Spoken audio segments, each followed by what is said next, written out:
बिस्मिल्लाहिर्रहमानिर्रहीम। आज आप लोगों के साथ शेयर करूंगी मैं स्ट्रीट स्टाइल कुल्फ़ी बनाने की रेसिपी।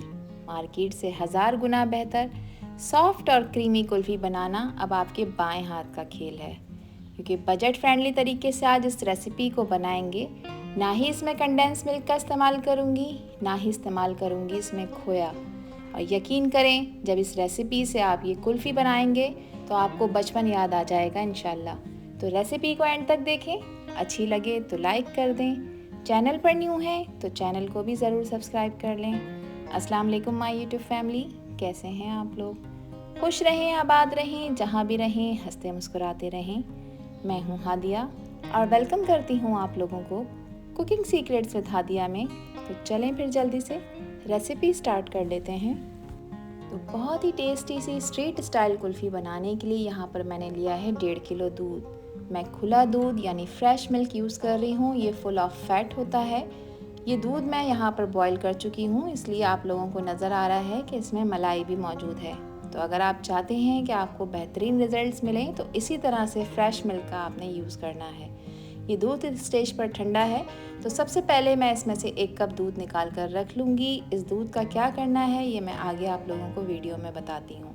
तो अब चूल्हे का फ्लेम मैंने ऑन कर लिया है। मीडियम टू हाई फ्लेम पे आपने चूल्हे को ऑन करना है। और अब इसमें मैं 4 टेबल स्पून ऐड कर रही हूँ मिल्क पाउडर के।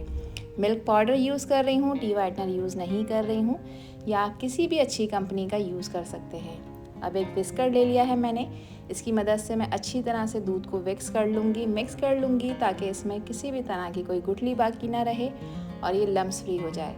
मीडियम टू हाई फ्लेम पे अब आपने इसको पकाना है और मुस्तकिल आपने इसको चलाते रहना है ताकि इसकी बेस में दूध लगे नहीं, जले नहीं।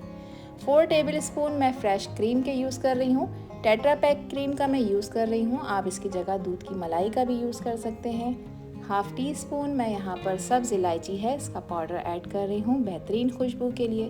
बस इन तमाम चीज़ों को ऐड करने के बाद अब आपने दूध को अच्छी तरह से बॉईल करना है। साथ ही आपने इसको मिक्स भी करते जाना है, चलाते भी जाना है। किसी स्पून और स्पैचुला की मदद से आपने मुस्तकिल इसको चम्मच से चलाते रहना है। और इसकी साइड पर जो ये मलाई आपको नज़र आ रही है, इसको भी आपने साथ साथ स्क्रैप करते जाना है और दूध में मिक्स करते जाना है। दूध को चलाने का मकसद ये है कि दूध एक तो अच्छी तरह बॉईल हो जाए और साथ में इसके बेस में ये जले नहीं, लगे नहीं। तो यहाँ पर देखें, दूध को पकाते हुए मुझे तकरीबन 5 से 6 मिनट हो चुके हैं। आप देख रहे हैं कि ये क्वांटिटी में थोड़ा सा कम होता जा रहा है। तो दूध को तकरीबन 15 मिनट तक हमें पका लेना है और इसकी क्वांटिटी जो है ना वो हमें 25% कम करनी है। यानी 1.5 लीटर दूध था तो इसका एक हिस्सा हमें ख़त्म करना है। इतना हमें दूध को पका लेना है। कभी चूल्हे का फ्लेम हम हाई कर देंगे, कभी चूल्हे का फ्लेम हम मीडियम कर देंगे। मीडियम टू हाई फ्लेम पे आपने तकरीबन 10 से 15 मिनट के लिए इस दूध को पकाना है, जब तक कि इसमें देखें इस तरह से दाने ना बनना शुरू हो जाएं। जब इस तरह से दाने बनना शुरू हो जाएंगे तो इसका ये मतलब है कि दूध पक रहा है और अच्छी तरह से गाढ़ा हो रहा है। अब चूल्हे की दूसरी तरफ मैंने एक फ्राई पैन ले लिया है और यहाँ पर मैं 1 कप चीनी का इस्तेमाल कर रही हूँ, जो हम इस चीनी को कैरेमलाइज करेंगे और फिर इसको अपने कुल्फ़ी वाले दूध में मिलाएंगे। इस स्टेज पर आपने चूल्हे का फ्लेम बिल्कुल लो रखना है और इसमें स्पून या चमचा बिल्कुल भी नहीं चलाना, ठीक है। इसी तरह से आराम आराम से आपने इस पैन को ऐसे हिलाना है। थोड़ी सी देर में ही देखें लो फ्लेम पर ये चीनी मेल्ट होना शुरू हो जाएगी। इस स्टेज पर भी आपने इसमें स्पून या स्पैचुला नहीं चलाना, क्योंकि स्पून और स्पैचुला से अगर आप इसको चलाएंगे तो चीनी जो है ना वो उस पर चिपक जाएगी और फिर इसको जो है मेल्ट करना मुश्किल हो जाएगा। तो आहिस्ता आहिस्ता से आपने पैन को इस तरह से घुमाते रहना है लो फ्लेम पर। और देखें, जैसे जैसे आप इसको घुमाते जाएंगे, जैसे जैसे टाइम गुजरता जाएगा और ये इस तरह से कैरेमलाइज होना शुरू हो जाएगी, मेल्ट होना शुरू हो जाएगी। अब देखें, यहाँ पर चीनी तकरीबन 90% तक मेल्ट हो चुकी है। अब इस स्टेज पर आपने इसको स्पून या स्पैचुला की मदद से चलाना है। ये मज़ीद मेल्ट होगी और इस तरह से देखें इसका कलर लाइट गोल्डन कलर का हो जाएगा। इसका कलर कुछ ऐसा हो जाएगा जैसे शहद का कलर होता है ना, लाइट गोल्डन, बिल्कुल इसी तरह का। बस इस स्टेज पे आपने चूल्हे का फ्लेम ऑफ कर देना है। अब दूसरे स्टोव पर जो हमने दूध बॉईल होने रखा था उसमें आपने ये कैरेमलाइज चीनी को मिला देना है। बहुत थोड़ा थोड़ा सा करके मिलाएंगे। जैसे ही आप इसमें चीनी मिलाएंगे तो इसमें एकदम से देखें बॉईल आ जाएगा। तो चूल्हे का फ्लेम आपने यहाँ पर भी लो रखना है ताकि आपको किसी भी तरह की परेशानी का सामना ना करना पड़े। तो जितनी भी कैरेमलाइज चीनी है इसको आपने थोड़ा थोड़ा सा करके दूध में ऐड कर देना है। चूल्हे का फ्लेम आपने लो ही रखना है। अब आप देखें चीनी दूध में जाने के बाद थोड़ी सी हार्ड हो जाएगी, इस तरह से इसके क्रिस्टल बन जाएंगे। तो इस स्टेज पर आपने परेशान नहीं होना, जैसे जैसे दूध गर्म होता जाएगा चीनी वापस से इसमें डिज़ोल्व होना शुरू हो जाएगी। और आप माशाल्लाह से यहाँ पर दूध का कलर चेक करें, लग रहा है ना बिल्कुल जैसे कि हमने इसमें खोया मिलाया है। अब जो दूध हमने सेपरेट करा था, अलग से निकाल लिया था 1 कप, इस दूध में मैं 4 टेबलस्पून ऐड कर रही हूँ कॉर्नफ्लोर के। ये वही कॉर्नफ्लोर है जिससे सूप को गाढ़ा किया जाता है। इसको आपने अच्छी तरह से मिक्स कर लेना है, इसको लम्स फ्री करना है क्योंकि इसके बेस में जो है ना वो जमा होना शुरू हो जाता है। तो अच्छी तरह से आपने इसकी मिक्सिंग कर लेनी है ताकि इसमें किसी भी तरह की कोई गुठली बाकी ना रहे और एक स्मूथ सा मिक्सर बनकर तैयार हो जाए। अब ये जो मिक्सर आपने बनाया है दूध और कॉर्नफ्लोर का, इसको आपने ऐड कर देना है इस बॉइलिंग दूध में। थोड़ा थोड़ा सा करके ऐड करेंगे और इस स्टेज पर भी आपने चूल्हे का फ्लेम लो ही रखना है, साथ ही आपने इसको चलाते भी रहना है ताकि इसमें किसी भी तरह की कोई गुठली बाकी ना रहे। अब जैसे जैसे ये कॉर्नफ्लोर का मिक्सर इस कुल्फ़ी वाले दूध में पकता जाएगा वैसे वैसे ही ये गाढ़ा होना शुरू हो जाएगा। अब इस स्टेज पे आपने इसको मुस्तकिल चलाना है और चूल्हे का फ्लेम आपने लो ही रखना है। अब आपको कैसे पता चलेगा कि आपने इसको मज़ीद कितना पकाना है? 3 से 4 मिनट में देखें ये गाढ़ा होना शुरू हो जाएगा और स्पून की बैक साइड पर देखें ये इस तरह से स्टे करना शुरू हो जाएगा। तो बस इसी स्टेज तक आपने इसको पका लेना है। अब चूल्हे का फ्लेम मैं ऑफ़ कर दूंगी और अब इस कुल्फ़ी वाले दूध को आपने अच्छी तरह से ठंडा करना है, यानी रूम टेम्परेचर पे लेकर आ जाना है। और आप माशाल्लाह से यहाँ पर इसकी लुक चेक करें, लग रहा है ना बहुत ही टेस्टी और लाजवाब। इसका कलर चेक करें माशाल्लाह से कितना ज़बरदस्त कलर आया है। अब यहाँ पर आपके पास 2 ऑप्शन है। अगर आपके पास ग्राइंडर वाला जग है तो आप उसमें इसको 30 सेकेंड्स के लिए अच्छी तरह से ग्राइंड कर लें, नहीं तो इस तरह से देखें हैंड ब्लेंडर का भी यूज़ कर सकते हैं। पैन में हैंड ब्लेंडर को आपने इस तरह से चर्न करना है, चला देना है। तो इस तरह से देखें ये बहुत ज़्यादा फोमी हो जाएगा और मज़ीद फ्लफ़ी हो जाएगा। इस तरह से करने से देखें इसमें एयर डेवलप होती है और इसमें आइस क्रिस्टल्स नहीं बनते और बहुत ही वेलवेटी किस्म का इसका टेक्सचर बनकर तैयार हो जाता है। तो अगर इस स्टेज पर आप लोगों को ये वीडियो पसंद आ रही हो तो वीडियो को लाइक कर दिया करें और चैनल को भी सब्सक्राइब कर लें और इस वीडियो को फ्रेंड्स एंड फैमिली में भी शेयर किया करें। आप सब लोगों का दिल की गहराइयों से बेहद शुक्रिया। तो कुल्फ़ी का मिक्सर एकदम रेडी हो चुका है और आप माशाल्लाह से इसकी लुक चेक करें कितना स्मूथ हो चुका है।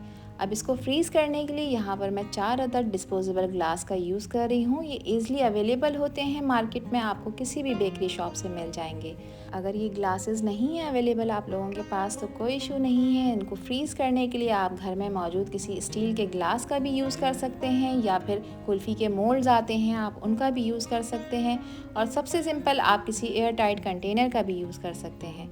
तो अब इन ग्लासेस को मैं फ़िल कर रही हूँ और तकरीबन 1 इंच का मैं इसमें गैप रखूँगी क्योंकि हम इसको रैप भी करेंगे फ्रीज़ करते वक्त। 6 से 8 घंटे के लिए आपने इन ग्लासेस को फ्रीज़र में रखना है ताकि अच्छी तरह से जमकर तैयार हो जाएं। और आप माशाल्लाह से देखें इसका फ़ाइनल लुक।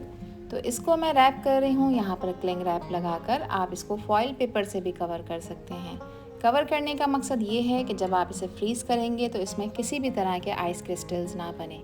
अब इसको कम से कम 8 घंटे के लिए या फिर पूरी रात के लिए आपने फ्रीज़र में रखना है ताकि अच्छी तरह से फ्रीज़ हो जाए। अब कुल्फ़ी का जो बाकी का मिक्स बच गया था उसको मैं यहाँ पर एक प्लास्टिक कंटेनर में रख रही हूँ फ्रीज़ करने के लिए। इस प्लास्टिक कंटेनर को भी आपने अच्छी तरह से कवर करना है, इसकी लिड लगा देंगे और इसको भी फ्रीज़ करेंगे कम से कम 8 घंटे के लिए या फिर पूरी रात के लिए ताकि अच्छी तरह से फ्रीज़ हो जाए।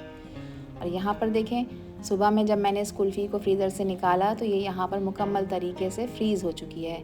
अब क्लिंग रैप हटाएंगे। अब आपने ये करना है कि दोनों हाथों की मदद से इस ग्लास को इस तरह से शेक करना है। जब आप इस तरह से इसको ट्विस्ट करते हैं ना तो कुल्फ़ी को निकालना बहुत ही आसान हो जाता है। अब एक अदद नाइफ़ ली है और इस नाइफ़ की जो नोक है इसको मैं इस तरह से कुल्फ़ी के अंदर इंसर्ट कर दूँगी। अब आपने बहुत एहतियात के साथ इसको रोटेट करना है थोड़ा सा और इसको अपनी तरफ खींच लेना है। तो बहुत ही आसानी के साथ जो है ये कुल्फ़ी ग्लास से बाहर आ जाएगी। तो आपने देखा कुल्फ़ी बनाने का बहुत ही आसान सा तरीका आज मैंने आप लोगों के साथ शेयर किया है। अब इस कुल्फ़ी को मैंने कट कर लिया है पीसेस में और इसके ऊपर मैं गार्निश कर रही हूँ ड्राई फ्रूट्स। आप अपनी पसंद के ड्राई फ्रूट भी ऐड कर सकते हैं या इसके ऊपर आप डेजिकेटेड कोकोनट यानी कि पिसा हुआ नारियल भी स्प्रिंकल कर सकते हैं। और इस पर मैं गार्निश कर रही हूँ रूह अफ़ज़ा।